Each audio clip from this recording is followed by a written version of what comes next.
what really kind of pushed me into putting it on was just watching Wilson Fisk, particularly in No Way Home. in Hawkeye. On Hawkeye. Watching Kingpin and Hawkeye, because in the first conversation we see him have with that Eleonora, she's saying, "I want nothing to do with you." And here is this big lump of a guy, right? This gangster, and I thought this guy's gonna be brute.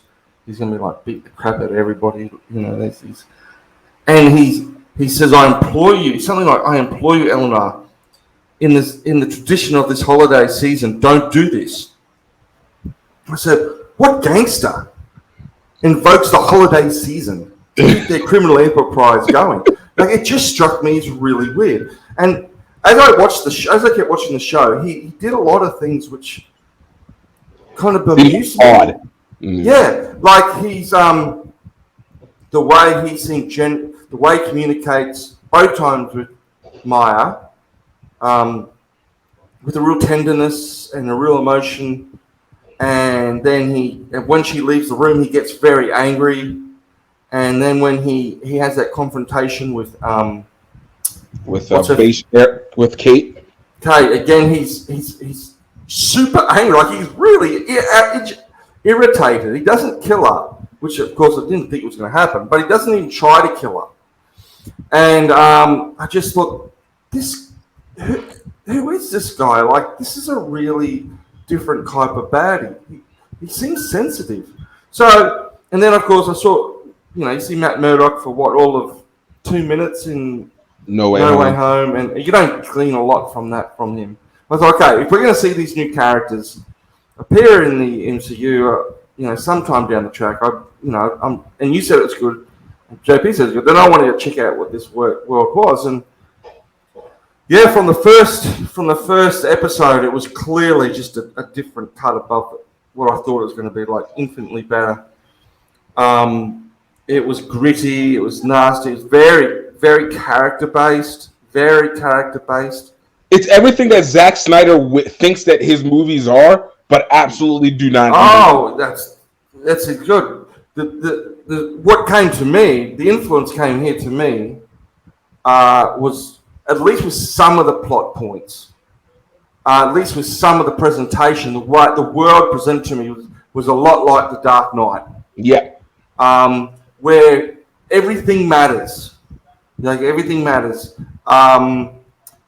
Things just don't, in the Dark Knight trilogy, there's the criminal underworld is filled with accountants, and things need to happen.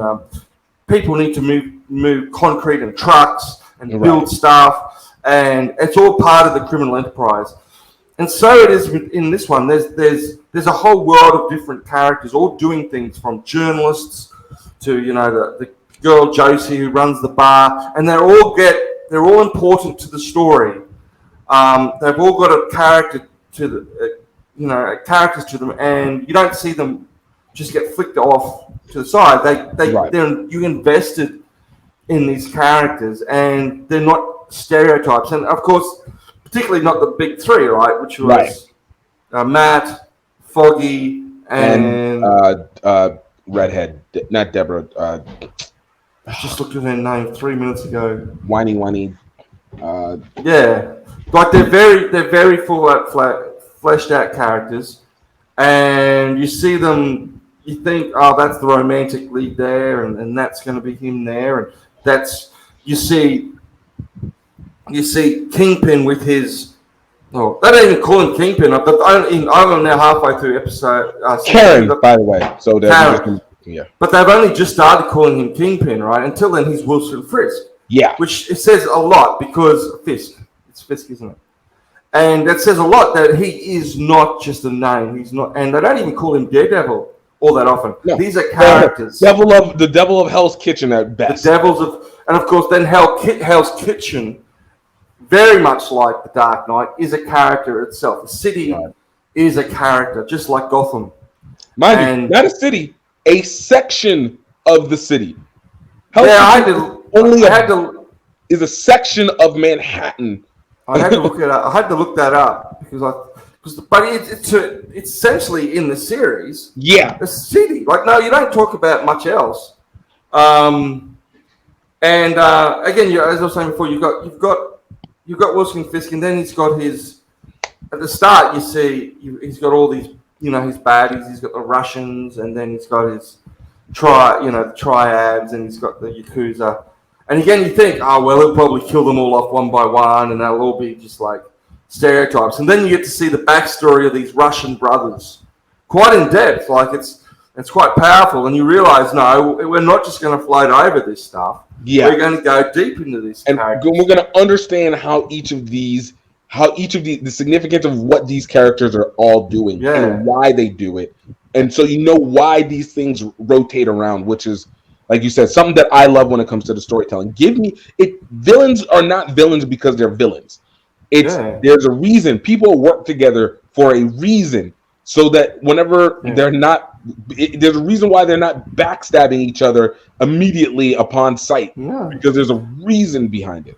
And Fisk, for all intents and purposes, is trying to keep this together. Like he doesn't break up that group. Things start peeling away, and he deals with them appropriately. But some of them just seemingly just disappear, and you think, oh, they're just doing the movie thing, right? They're just saying, okay, let's get those characters out of the way. Oh no, they haven't disappeared. Not by a long shot. People are there. People keep popping up in the show. In the second season, as you probably know what I'm talking about, you just, oh crap, you're back. No, we're never gone.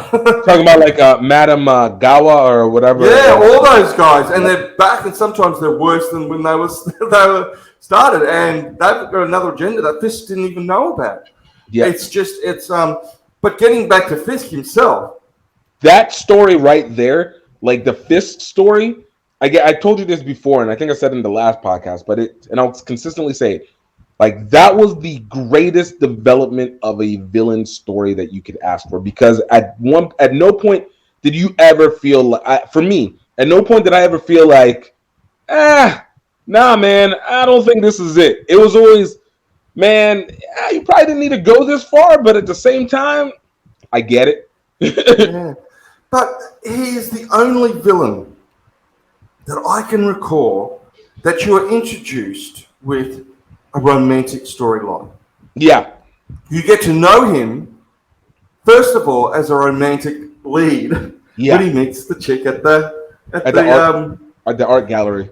He doesn't kill anyone. He doesn't do anything for at least 3 or 4 episodes. You just get to, oh man, I hope this guy gets this girl. This guy gets this. It's romantic. And then, of course, he begins to, and the way he revealed to you is how he reveals himself to this girl. And, that's just, I was thinking, man, this is, as I said, this is Drew Goddard, right? This is a really good guy who's done tons of stuff. Go look at his IMDb. It's a huge list. That first part, he's a good guy.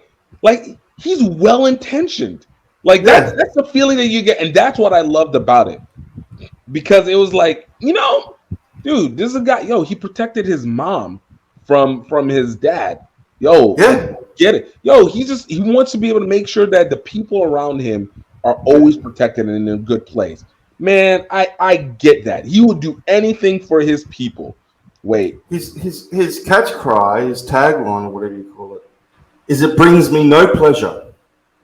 When he's about to kill someone, or he has killed, it brought me no pleasure. And you believe him. Yeah. Like he doesn't want to do what he's got to do, but he's got this powerful thing within him that compels him to take these extreme measures. And when he does actually physically kill someone, I've noticed that he does it with his bare hands.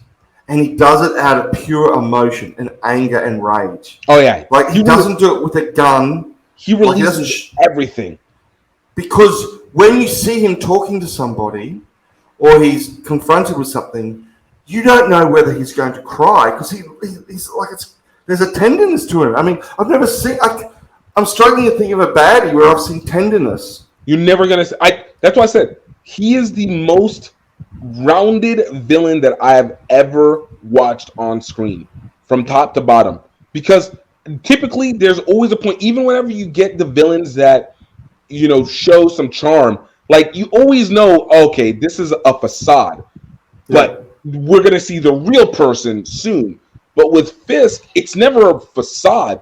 We're just like, oh, we're just wondering the escalation of it, but we know it feels and it seems real all the way above, and it's not he's revealed. He's not a I've seen him in the last couple episodes basically betray someone. Well, I don't want to do spoilers, but you know who I'm talking about. He betrays. I mean, dude, this show's been out since like 2000 and 2007. Yeah, well, when he betrays the Punisher. Yeah. In the jail and says, "If you go do this, I'll support you." And then the Punisher locks in there, and oh man, that character! Holy hell! Like he's a beast, and he just kills everyone in that block. But then again, Fisk comes back and says, I betrayed you. I let you down. I did it deliberately. So what? Like that's how it is, and you know it, and I know it. There is an honesty to him. In fact, in many ways, he's far more honest to people around him than Matt Murdoch is. Who at this point of the story I'm watching is not telling Karen who he is, and it's driving me bloody insane. I hate that hiding identity stuff. That's why Iron Man ending is the best ending ever. I am Iron Man. Like screw this. This is who I am. I just want him to tell Karen.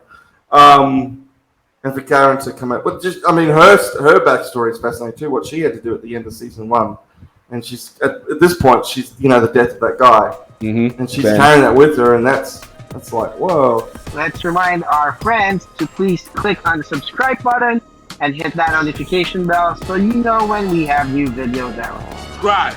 Subscribe. Die. Die.